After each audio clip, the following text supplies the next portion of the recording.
I don't think Emerson, like, are you going to get Emerson's peak maybe with those guys? I don't know. But I think there's a runway here for those guys in the next year or two, like a lot of these hitters to be knocking on the door.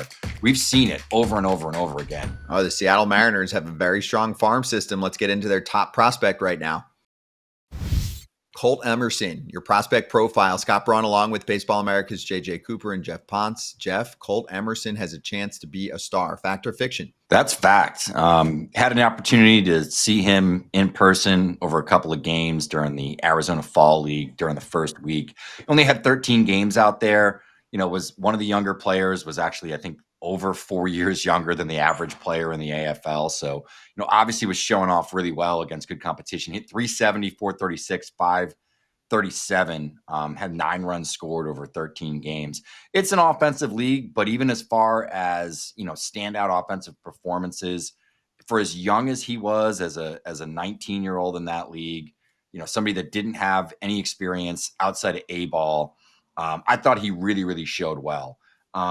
Maybe it wasn't the greatest season. Maybe he didn't necessarily meet full expectations of what we had anticipated or expected from him in 2024. I think some of that was obviously he was dealing with injuries. That's one of the reasons that he ended up in the Arizona Fall League, because he was limited to 70 games. But when we look at the underlying data, it's just like great bat to ball skills. There's no questions about that at all. 12.6% miss rate, which is pretty goofy. Doesn't swing and miss, doesn't chase or expand the zone very much. Is still the type of a player that, isn't passive in the zone. He's attacking strikes when he has those opportunities, shows above average power for his age and level. I think this is, the Corey Seager comp, the bat first, bigger shortstop comps. I think it is apt here. I think he is definitely somebody that sort of fits into that category of a guy who can hit for average. The power should grow. He doesn't necessarily have to sell out for that power as well. But I think when we come back to this video in 5, 6, 7 years, and he's had a couple years of service time in MLB, I think we're going to be talking about a 25 home run bat that can hit 280 plus. Play a solid shortstop, maybe a really good third base, but he's going to stick on that left side of the infield. Just a really talented all-around player. I got good news, Mariners fans. I know that there's a lot of understandable frustration. I feel like there might even be a little bit of anger about the Mariners lineup and the lack of production they've gotten. Obviously, admittedly, it's a pitcher's park, but Emerson is one of a number of very, very impressive Mariners bats who are on the way up. That's the thing that really does jump out with him is you just feel really confident that he's going to hit for average. He's going to get on base. The power is going to be there, but if you said that, speaking of Seagers, if you said that it was a Kyle Seager type power down the road, if you said that it was kind of that profile down the road, I actually would think that that's not a bad profile either, which is maybe he ends up at third base. Maybe he ends up being a high average guy, gets on base and shows above average power, but not like 30 plus home run type power. That would be great. And that would be a star, like to answer Scott's question. That, to me, that's the kind of guy who goes to all-star games. And the thing that's going to be interesting to see with this Mariners group of prospects coming up is there's going to be a lot of figuring out who fits where, because there are a number of these guys who, Jeff, when I look at it, there's a healthy competition going on here, because when we say who's the number one prospect of the Mariners system, it's Colt Emerson. But if you said who's 2, 3, 4, 5, 6, you could make a whole lot of different arguments, because there's a lot of these guys who you could look up at the end of this year and say, oh, that guy's one of the best offensive prospects in the minor leagues. Could you?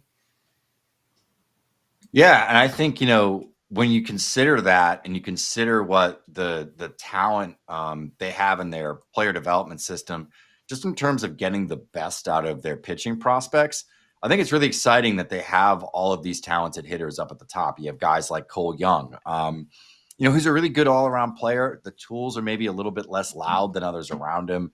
Johnny Farmello is pretty tooled up. I think has big upside. Michael Arroyo, just from a pure bat to ball, power, age to level production sort of standpoint, checks all those boxes in a really high level way. I know we put out our Robo Scout top 100 during the offseason. He was number 2, much to my surprise, but that's sort of how the model views him. It's very similar to a lot of models that teams use. We roll in some data to that as well. So I think it kind of puts into perspective all these guys. And we haven't even talked about Felton Celestin, who's a very talented international prospect that just hasn't been on the field all that much. Harry Ford, Lazaro Montes. And then we start to get into some of the pitching prospects who, as we just talked about with their play development system, I think anytime a talented arm gets into the Mariners system, you maybe boost them a little bit the same way you would with a Dodgers prospect, et cetera. So the fact that they have this young core of hitters that are all kind of coming up around the same time, really, really talented. It's going to be interesting to see how it all shakes out. And it's something that Seattle certainly needs. They need some firepower offensively, kind of match up with Julio Rodriguez, who's still very, very young in the future and in the coming years. So I think there's a lot of reasons for excitement, especially in the infield, when we talk about some of these Mariners prospects. JJ, I'm not a Mariners fan, but I watch this team a lot and I feel the frustration. I think many people in baseball feel the frustration when you see the starting staff that they put together, especially over the last couple years, and how good they've been from start to finish in a season, and haven't even made the playoffs for these last couple of years. So let me ask you this. We're talking up Mariners prospects, including Emerson. Are they going to match up their timetable, their ETA, with the starting staff that they have? If not, it's a big problem. Okay. Because those guys are stars. They're going to get expensive, and some of them are going to leave, if not get traded. So I've seen this happen before. I couldn't think of one in the last 30 seconds, but there are examples, if I think deeply enough, about teams that have one stage coming, but the other stage is already there. And by the time the position players all get to the show, they're like, damn, we don't really have the aces like we used to have. So we didn't time this up well. That's the great question. And the answer is no, because the time is now. Like, you would have to have all these guys ready to go, because I don't know where you could point to and say that this is not the time for the Mariners rotation. They have, I'm not saying that maybe, George Kirby or Brian Wu, or take your pick, someone has a better year in their future, but their pitching staff's one of the best in baseball right now. Their starting rotation, and Luis Castillo, and these are guys who, ideally, if you had this group of prospects all ready to arrive this year for opening day, which you don't, then that would be when it's matching up pretty well. Really, to be honest, it would be them arriving the midpoint of last year, so that this year they go into the season having already checked off the know what the big leagues are like. And we're talking about a number of guys who are in A-ball. So I think the other way you could approach this, and it doesn't seem like this is the way that really there are the Dipoto quotes about sustainability.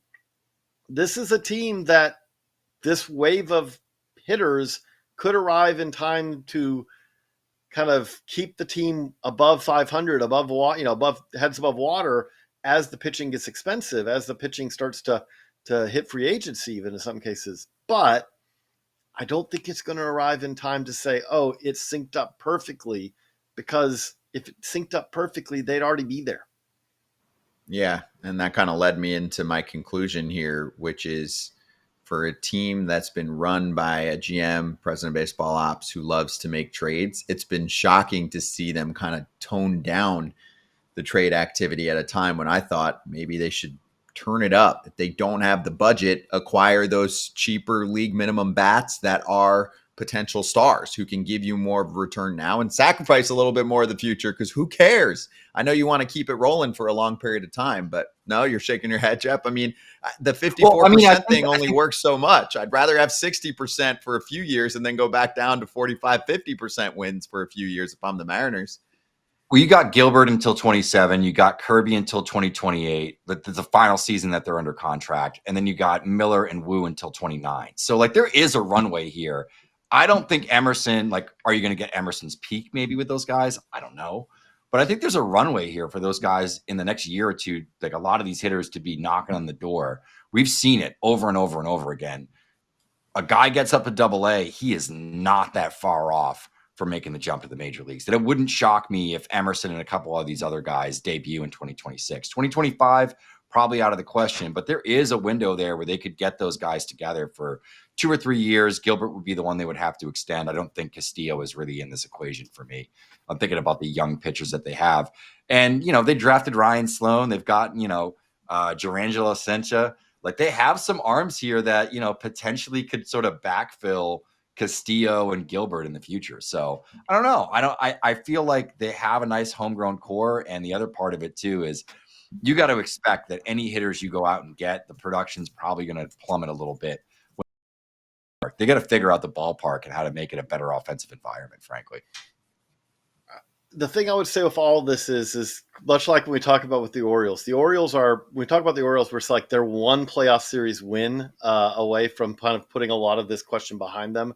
The Mariners are one really good season away. If if everything comes together this year, then this will seem kind of like an obsolete thought. But until they do, this is a very fair question to ask, because we saw a young core come up together when we just mentioned all those pitchers, throwing a Julio Rodriguez, throwing a Cal Riley. You got to win something with it. And so far that hadn't happened. It very well could this year or in the future.